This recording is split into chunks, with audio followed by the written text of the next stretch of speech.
본 영상은 트렌드 2022 책의 테마를 가지고 경제 한 분야를 설명드리고자 하였습니다. 본 영상은 목차 정도의 제목만 훑어드리기 때문에 책을 반드시 읽고 보셔야지 이해도가 높습니다. 이제 2021년이 얼마 남지 않았고 2022년이 시작될 것입니다. 코로나로 인해서 저희 생활은 많이 변화가 됐습니다. 그러면서 또 이제 4차 산업혁명도 많이 진행이 됐다고 볼 수 있습니다. 코로나로 인해서 4차 산업혁명은 가속화돼 왔습니다. 그리고 뭐 여러 가지 이런 핵심 키워드들이 저희가 많이 좀 봤던 키워드들입니다. 온라인 마켓, 건강, 웰빙, 엔잡러는 여러 가지 부업을 하는 사람들을 이야기하죠. 부캐릭터를 이야기하죠. 디지털 노마드, 뭐 여러 가지 이런 이야기들이 점점 더 떠오르는 화두가 되고 있습니다. 잠시 저희는 유행이라는 것에 대해서 한번 살펴보겠습니다. 잠시 흥미를 유발하는 게 유행입니다. 그리고 트렌드라는 것은 경제, 기술, 인류, 환경 요인들이 다 어우러져서 지속성이 유지되는 것을 트렌드라고 합니다. 그리고 이 트렌드가 점점점 굳어져서 정착이 되는 것을 문화라고 합니다. 지금 한 수년 동안 저희가 관심을 갖고 좀 이루어지고 있고 무언가 이 한 2, 3년 동안 지속이 됐던 것들, 그런 것들을 트렌드라고 할 수 있습니다. 그 트렌드에 대해서 말씀을 드리면서 이번 2022년에 어떤 트렌드가 나올 것인지에 대해서 말씀을 좀 드리겠습니다. 2022 트렌드 코리아라고 있습니다. 이 책이 발간이 되었고요.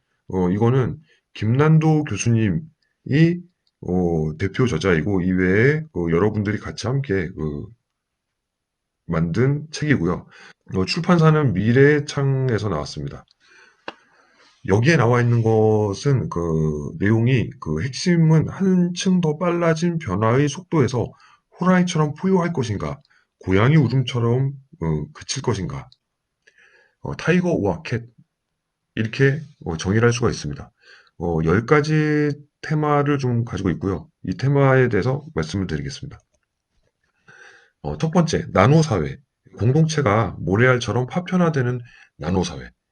사람들이 좀 개인화가 되고 있습니다. 그러나 개인화가 되면 될수록 점점 또 개인 간의 공감대를 소소한 소그룹으로 지금 찾아가고 있는 상황입니다.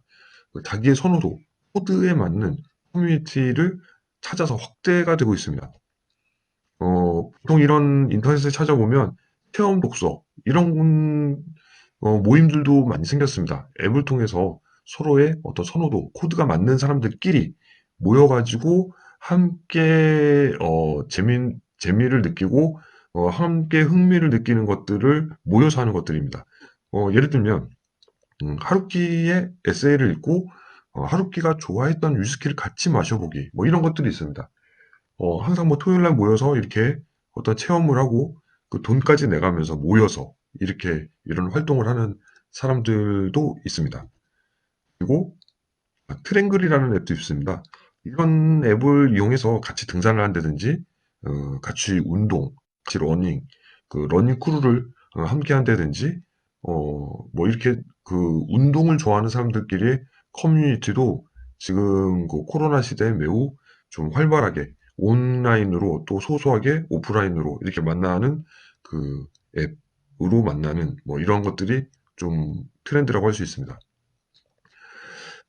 여기에 맞춰서 아메이를 생각해 보면 자산 구축을 하는 모임, 재정에 대한 공부를 하는 모임이겠죠. 웰빙 라이프를 함께, 건강한 라이프를 함께 하고 싶은 건강 테마를 가지고 모이는 사람들도 아메이 사업에 모이는 사람들이 그런 경향이 있다고 할 수 있습니다. 두 번째, 머니러시입니다. 더 크고 다양한 수입의 파이프라인을 확보하기 위해서 사람들은 더 그렇게 관심을 갖고 있습니다. 돈에 관심을 갖고 있고 엔잡러, 다른 수입들, 지금보다 더 많은 수입을 얻기 위해 사람들은 많은 생각들을 합니다. 유튜브로 또 부업을 하기도 하고요. 그리고 비트코인이나 주식을 또 해서 어떤 투자를 해서 또 돈을 벌려고 노력도 합니다. 결국은 다양한 파이프라인을 구축을 해서 더 많은 돈을 빨리 벌어서 은퇴 시기를 좀 빨리 앞당기려는 그런 경향들이 생기고 있습니다. 돈을 모으는 것은 소득이 노동소득과 자산소득 이 두 가지가 있을 수가 있죠. 노동소득은 계속 움직여야 됩니다. 움직여야지 돈이 나오고 내 돈을 어, 벌으려면 내 시간을 갖다 줘야 내 시간과 맞바꿔서 돈을 받아올 수가 있는 겁니다. 가산소득은 뭐냐면 이렇게 해리포터 이런 책을 써서 그 책에 인세를 받고 그 인세를 뭐 받는 거 외에도 또 영화화돼서 또 그렇게 또 그 돈을 벌고 이런 저작권으로 꾸준히 내가 한번 써놓은 책을 가지고 여기서 계속 꾸준히 소득을 만들어내는 것입니다. 그 음악을 만드는 것들도 마찬가지죠. 그래서 요새 뮤직하우라는 데에 10만 원 이상이면 자기가 이게 다 그 저작권을 살 수가 있습니다. 그래서 그 음악 저작권을 거래하는 플랫폼까지 생겼고요. 그 부동산을 가지고 있으면 월세 소득이 나오거나 그러죠. 자산 소득은 다시 말씀드리자면 백수 소득, 즉 건강을 잃어버리거나 하더라도 수입이 지속되고 상속이 되는 수입을 말할 수 있습니다. 보통 직장인의 수입은 시간이 지남에 따라 진급도 하고 하면서 수입이 증가될 수 있겠죠. 그러나 그만두면 갑자기 수입이 탁 끊겨버리는 내 시간을 줘야지만 돈으로 돌려받을 수 있는 그런 임시 수입입니다. 그리고 최근 들어서는 또 그 퇴직이나 뭐 이런 그 은퇴가 더 빨라지는 상황도 올 수가 있기 때문에 이런 수입이 먼저 끊기는 좀 자기 예상보다 일찍 먼저 끊기는 상황들도 발생될 수 있습니다. 자, 그 다음 테마입니다. 득템력. 좋은 아이템을 좀 건진다는 의미인데 스타벅스가 얼마 전에 그 50주년 리유저블 컵 요거는 이제 그 한정판으로 이제 좀 그 나눠준다고 하니까 그것도 난리가 나서 사람들이 줄 서서 받고 또 이게 또 리세일도 되는 뭐 그런 상황들도 있었습니다. 유재석 씨가 이제 입었던 옷인데 어떤 티셔츠인데 티셔츠에 어떤 좀 의미가 있었습니다.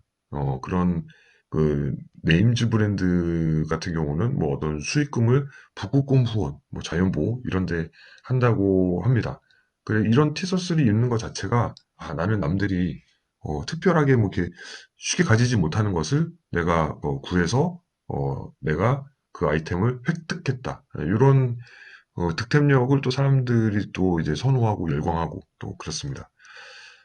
그리고 파타고니아라는 티셔츠도 있습니다. 뭐 재활용 소재들을 많이 사용해서 지구에 내는 세금 명목으로 매출의 1%를 이렇게 환경단체에 지원하는 그런 티셔츠를 판매를 하고 있기 때문에 이 티셔츠를 입는 것이 또 환경에 또 일조를 한다. 또 그런 의미가 있고 그 남다른 아이템을 내가 좀 획득한다. 이런 것 때문에 사람들이 선호하는 경향이 있습니다. 그렇다면 어, 아메이 세제, 그 아메이 세제에 대한 광고도 있습니다. 그 아메이 세제는 생분해가 되기 때문에 아주 좋은 제품이라고 합니다.